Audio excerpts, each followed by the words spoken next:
listening to Give God 90, where we're not afraid of the tough biblical questions, because we will dig through the language, the culture, and the history to find the truth revealed in the words of our Creator. I wanna see the light.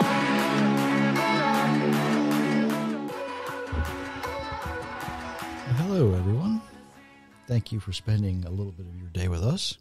My name is Jerry Mitchell. Attempting to supervise me tonight is Myra. Hi, everyone. I have to tell you right off the get-go that because we've got so much going on this week, we're actually pre-recording this. So even though I'm not going to release it until our normal time on Thursday night, we're actually doing this while we have time to do it. We've just got a lot going on. Most of you know that we're getting ready to move here in a few weeks, and you may get a little more of that as that progresses, because especially through probably mid-January, just because it takes time to get things set up and organized, and well, I guess we got to pack first. So there's all that. And then unpack and find all our equipment. And find all the equipment, yeah. That's going to be the fun part.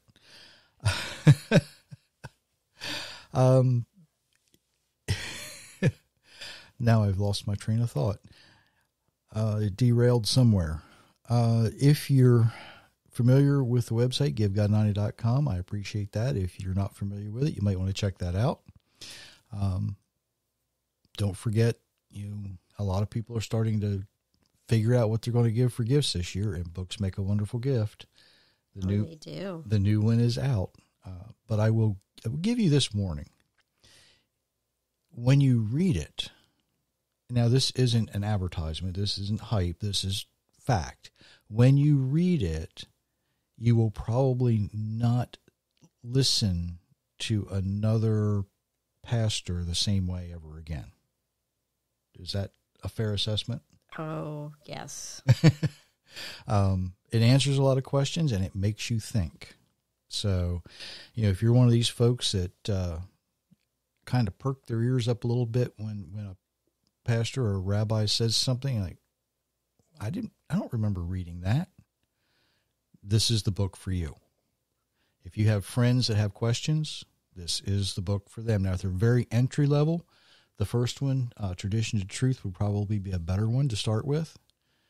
But if they're ready for a deep dive, that's what this one is. If you like what you hear, we really appreciate it. Don't forget, the shares. A lot of people want to know how the best way to support us is. Well, the best way is either, buy the books. But the other thing is, hit those share buttons and get this out. Ring the bells. Ring the bells, all that good stuff. And go ahead and subscribe. Whatever podcast platform you're listening on, whether it's Spreaker or Spotify, iHeartRadio, SoundCloud, whatever it is out there that you're using, go ahead and hit those notification buttons. And that includes YouTube too. I know there's a lot of countries that have to listen to YouTube because they don't get some of the other platforms. So, and if you're so inclined, you can leave us a comment. Now, if you leave us a comment on Thursday night, I won't, I usually like to let you know I see it. But because this is pre-recorded, that's going to be kind of hard to do. So I'll let you know Friday that we saw it. Yeah. And if you do leave a comment, I will acknowledge it. Something I want to touch on very, very quickly before we get into today's topic is something I read in the news the other day out of Iran. And this is interesting.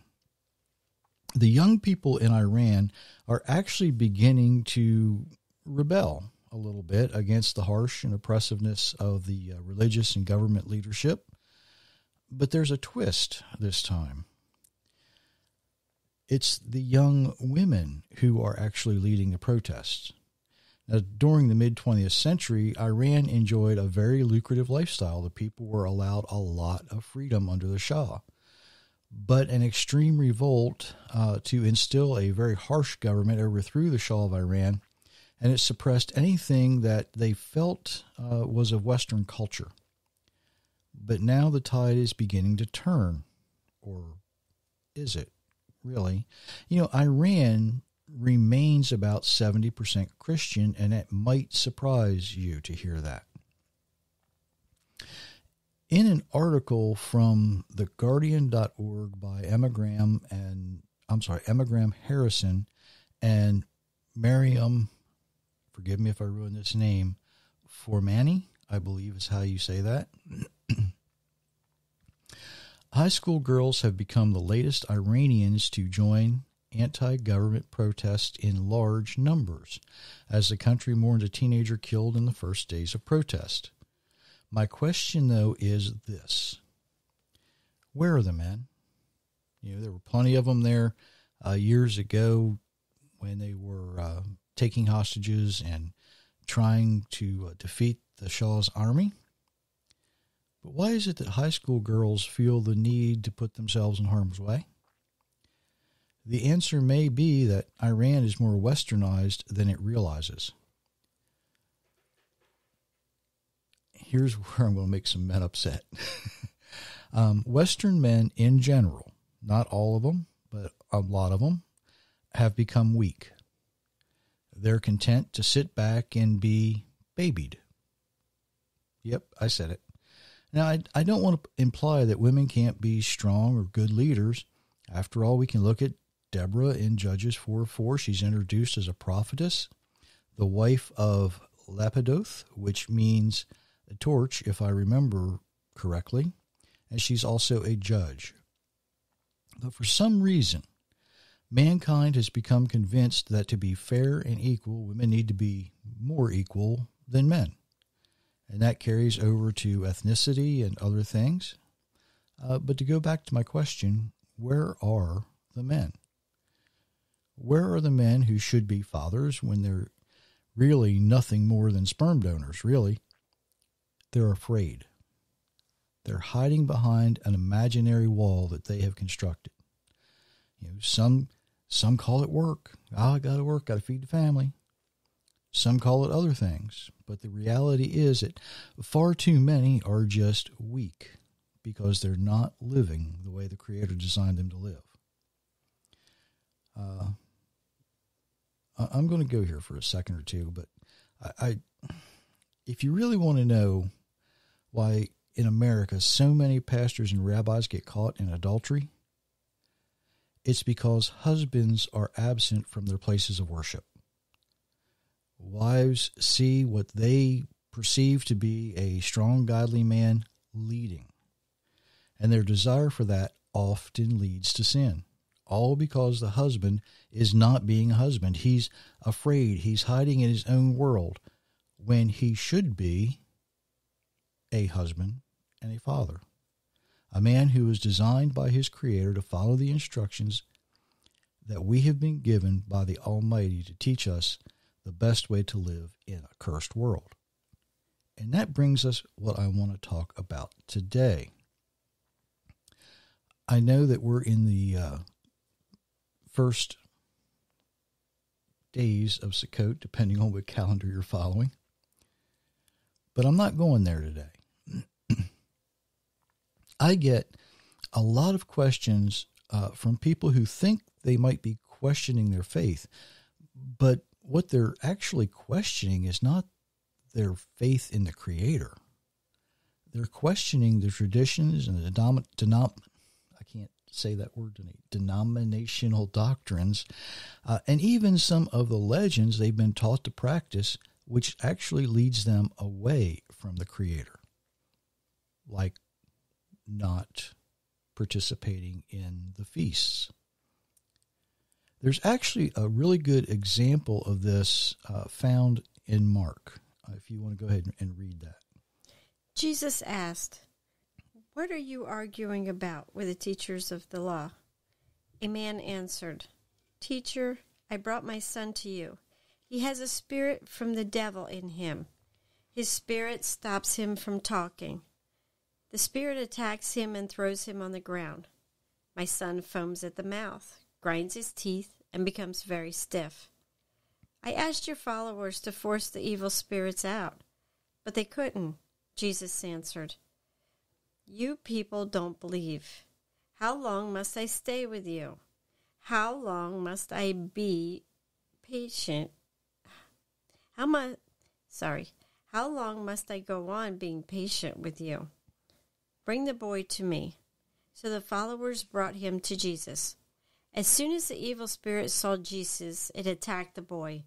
He fell down. He rolled on the ground, foaming from his mouth. Jesus asked the boy's father, "How long has this been happening?" The father answered, "Since he was very young. The spirit often throws him into a fire or into water to kill him.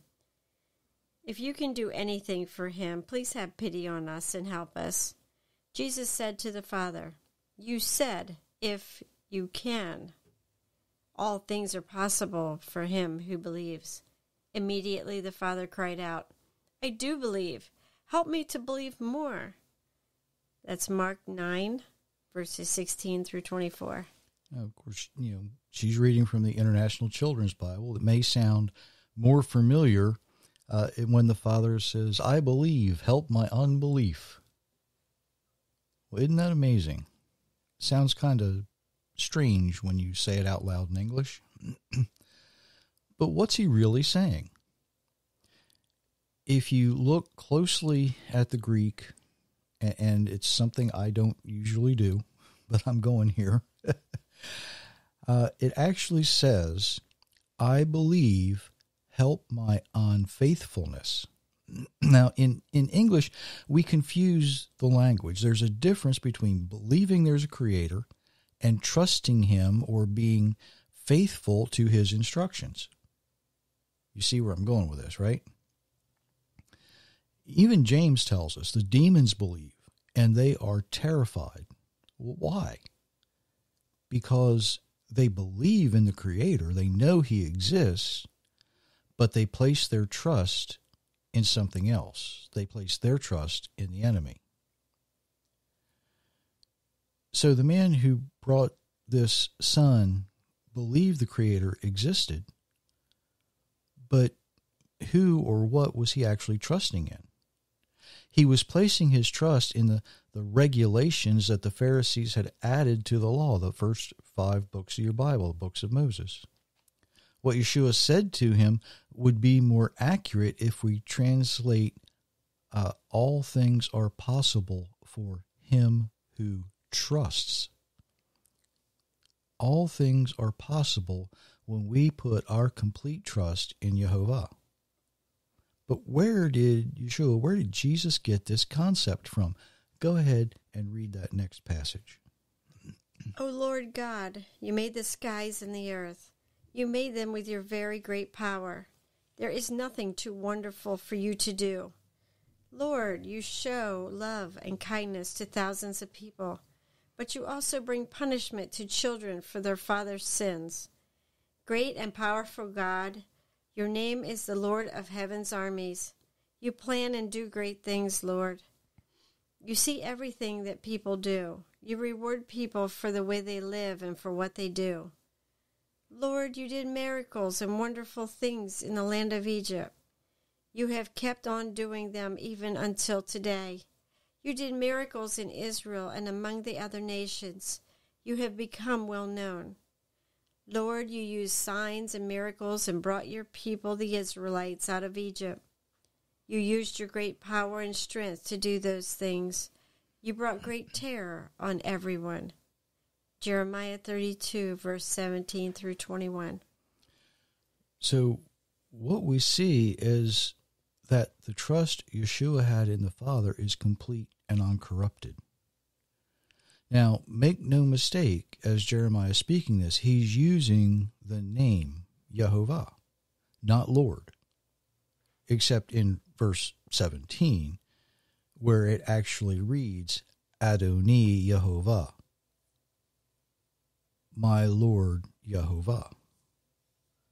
You see, you've got to be able to go back and look at these things in order to correct the lies we've inherited from our fathers.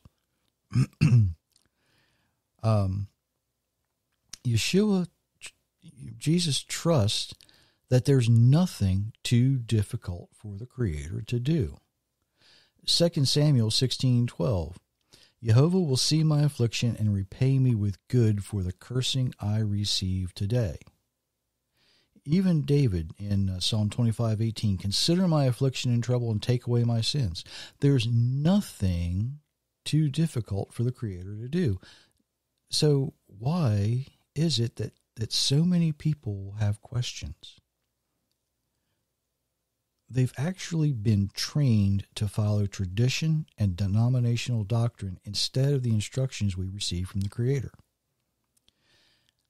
I was asked last week by a close friend of ours to listen to a sermon from a local pastor that he delivered, and see if I could offer any verses that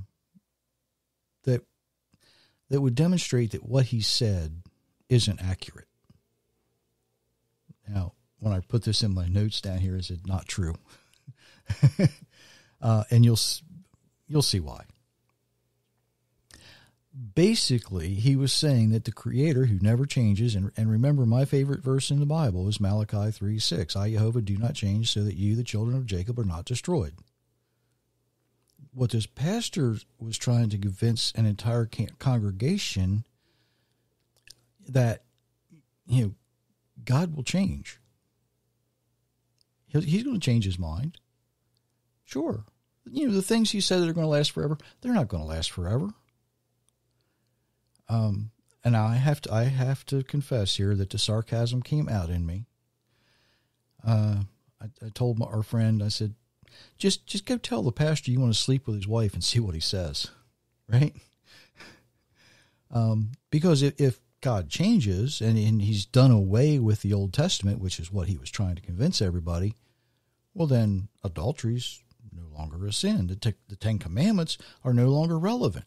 If the Old Testament's no longer relevant, Ten Commandments aren't relevant, so adultery's no longer a sin.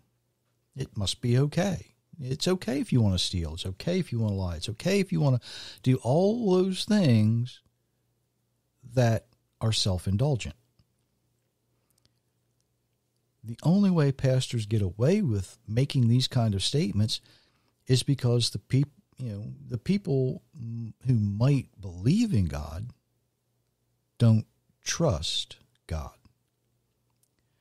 1 John was written years after the resurrection, and in 1 John 3:4, he writes that sin is a violation of the law. The same law the pastor was saying is no longer relevant.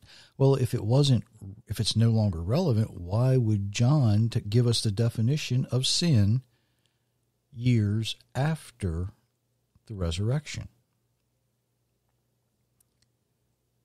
Is it really any wonder that people are confused? Is it any wonder they have questions?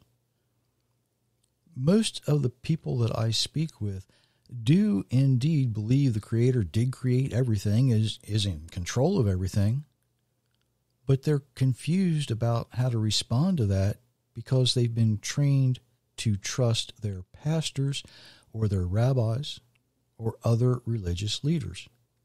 They trust their traditions, they trust the man-made doctrines, all ahead of trusting the Creator, or sometimes instead of trusting the Creator. If the Christian churches in general have accomplished anything through many centuries, it is to instill a polytheistic mindset among believers.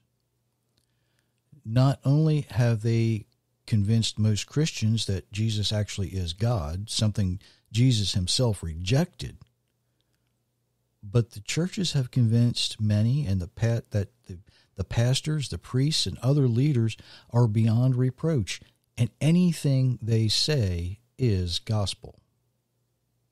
Even our Jewish brothers and sisters, they've been mostly excluded from the polytheistic mind, but they have become convinced that the rabbis are flawless.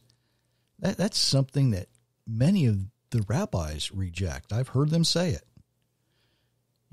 They say that they try their best to understand and relate the Bible to people, but they realize they're human.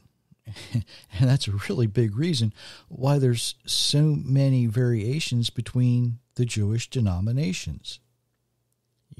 just because you're ethnically Jewish doesn't automatically make you an Orthodox practicer of Judaism, I guess is the best way to say that. You have the Orthodox, the ultra-Orthodox, the Reformed, the Karaite, all of those things, and each one is a little different. Everybody has been influenced by traditions and doctrines, whether we talk about marriage and divorce, or who God is, what he can do. Now, there's always going to be people who flat out reject the Creator, right up until Judgment Day. Will there always be folks who wonder if they're faithful enough? Most likely, even after Judgment Day. I can picture people in the New Jerusalem going, I really want to be faithful, but am I doing enough? Does that sound familiar? I don't mind answering questions. I like getting questions because some of them actually make me dig a little deeper. But what I really like to do is to watch the face of the person when they have that moment of understanding, when the light bulb comes on. The expression of, why haven't I thought of that before? And I try to get them to read it for themselves, not just read over it, but slow down and read each word, understand each word. And it doesn't matter what the translation is. I can usually work with whatever translation they're using, unless it's something really off the wall. But to get them to think about the way the language is used and let them be the one to turn the light switch on. It often leads to more questions, but that's okay. We need to ask questions. We need to know the things that we're doing, whether they lead us closer to the Creator or farther away. Right? We need to remember we need to do things His way, not our way. We need to know that we reject the lies we've inherited from our fathers. Well, I'm really plugging that book tonight, aren't I? Sorry. It just hit me. I really wasn't thinking that when I was putting these notes together.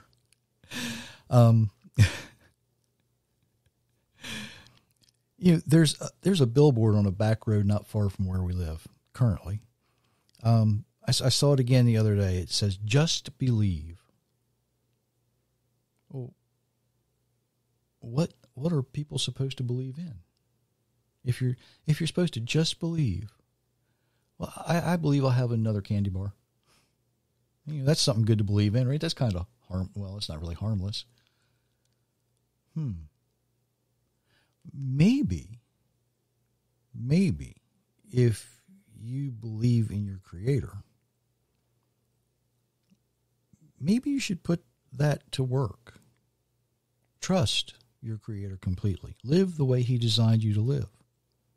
And I'll plug Sukkot this way and say it includes, guarding the feast, participating, actually being involved. So hopefully it will draw you closer to the Creator and not drive a wedge between you and Him. Did you have anything you wanted to add to any of that? Thank you for joining us tonight, and we'll see you on Monday. Hopefully live. Until then, many, many blessings, everyone.